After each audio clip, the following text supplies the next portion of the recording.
ಕಾಂಗ್ರೆಸ್ ಸಿದ್ಧಾಂತಕ್ಕೆ ಕೈ ಶಾಸಕ ಡೋಂಟ್ ಕೇರ್.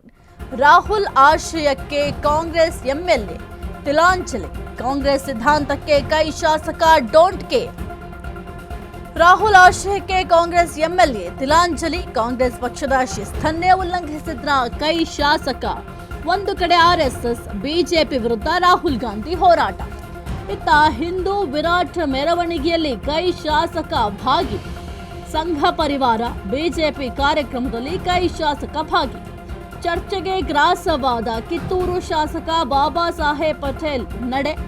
ಬಿಜೆಪಿ ಕಾರ್ಯಕರ್ತರ ಜೊತೆಗೆ ಕೈ ಶಾಸಕ ಬಾಬಾ ಸಾಹೇಬ್ ಅವರು ಹೆಜ್ಜೆಯನ್ನ ಹಾಕಿದ್ದಾರೆ.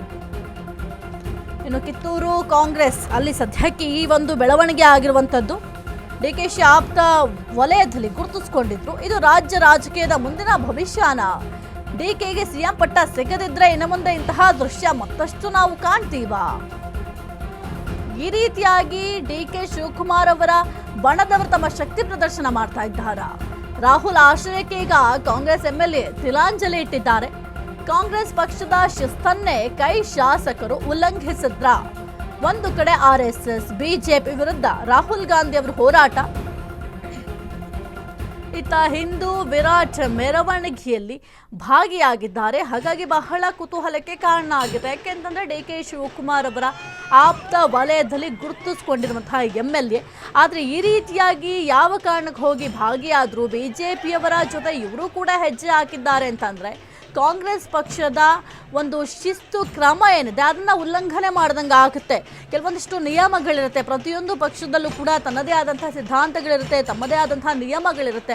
ಆ ಒಂದು ನಿಯಮಗಳನ್ನ ಮೀರಿ ಈ ರೀತಿಯಾಗಿ ಹೋಗಿ ಭಾಗಿಯಾಗ್ತಾರೆ ಅಂತಂದ್ರೆ ಅದು ಹೇಗೆ ಸಾಧ್ಯ ಅಂತ ಕೂಡ ಸದ್ಯಕ್ಕೆ ಚರ್ಚೆ ಆಗ್ತಾ ಇದೆ. ಇನ್ನು ಕಿತ್ತೂರು ಶಾಸಕ ಬಾಬಾ ಸಾಹೇಬ್ ಪಾಟೀಲ್ ಅವರೇನಿದ್ದಾರೆ, ಇವರು ಒಂದು ಡಿಕೆ ಶಿವಕುಮಾರ್ ಅವರ ಆಪ್ತ ವಲಯದಲ್ಲಿ ಗುರುತಿಸ್ಕೊಂಡಿದ್ದಾರೆ. ಇಂಥವ್ರು ಹೋಗಿ ಈ ಒಂದು ಕಾರ್ಯಕ್ರಮದಲ್ಲಿ ಭಾಗಿಯಾಗ್ತಾರೆ ಅಂತಂದ್ರೆ ಸದ್ಯಕ್ಕೆ ಕಾಂಗ್ರೆಸ್ ಕಾರ್ಯಕರ್ತರಲ್ಲೂ ಕೂಡ ಈಗ ಗೊಂದಲದ ವಾತಾವರಣ ನಿರ್ಮಾಣ ಆಗಿದೆ. ಯಾಕೆಂತಂದ್ರೆ ಎಂಎಲ್ಎ ಅವರು ಹೋಗಿ ಭಾಗಿಯಾಗ್ತಾರೆ ಅಂತ ಅಂದ್ರೆ ಹಾಗಾದ್ರೆ ನಾವೇನು ಮಾಡಬೇಕು ಅಂತ ಕಾರ್ಯಕರ್ತರಲ್ಲೂ ಕೂಡ ಈಗ ಗೊಂದಲ ಇದೆ. ಇನ್ನು ಡಿಕೆಗೆ ಸಿಎಂ ಪಟ್ಟ ಸಿಗದಿದ್ರೆ ಇನ್ನು ಮುಂದೆ ಇಂತಹ ದೃಶ್ಯ ನಾವು ಮತ್ತಷ್ಟು ಕಾಣ್ತೀವಾ ಎಂಬ ಪ್ರಶ್ನೆ ಕೂಡ ಸದ್ಯಕ್ಕೆ ಮೂಡ್ತಾ ಇದೆ.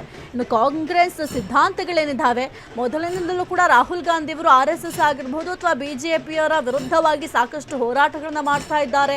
ಜೊತೆಗೆ ಸಾಕಷ್ಟು ಗುರುತ್ತಾ ಇದ್ದಾರೆ. ಈ ಒಂದು ಆರ್ಎಸ್ಎಸ್ ಸಿದ್ಧಾಂತಗಳಾಗಿರ್ಬೋದು ಅಥವಾ ಬಿಜೆಪಿಯವರ ಸಿದ್ಧಾಂತಗಳು, ಅದರ ವಿರುದ್ಧವಾಗಿ ಮೊದಲಿನಿಂದಲೂ ಕೂಡ ರಾಹುಲ್ ಗಾಂಧಿ ಅವರು ತಮ್ಮದೇ ಆದಂತಹ ಆಕ್ಷೇಪಗಳನ್ನ ವ್ಯಕ್ತಪಡಿಸ್ತಾ ಬರ್ತಾ ಇದ್ದಾರೆ. ಇಷ್ಟೆಲ್ಲ ಇದ್ರೂ ಕೂಡ ಪಕ್ಷದ ಮೂಲ ನಿಯಮಗಳಾಗಿರಬಹುದು ಅಥವಾ ಪಕ್ಷದ ಸಿದ್ಧಾಂತಗಳನ್ನ ಇಲ್ಲಿರುವಂತಹ ಎಂಎಲ್ಎ ಮರ್ತು ಬಿಟ್ರ. ಹಾಗಾದ್ರೆ ಈಗ ಸದ್ಯಕ್ಕೆ ಯಾವ ರೀತಿಯ ಶಿಸ್ತು ಕ್ರಮವನ್ನ ಜರುಗಿಸ್ತಾರೆ ಅನ್ನೋದು ಕೂಡ ಬಹಳ ಮುಖ್ಯ ಆಗುತ್ತೆ.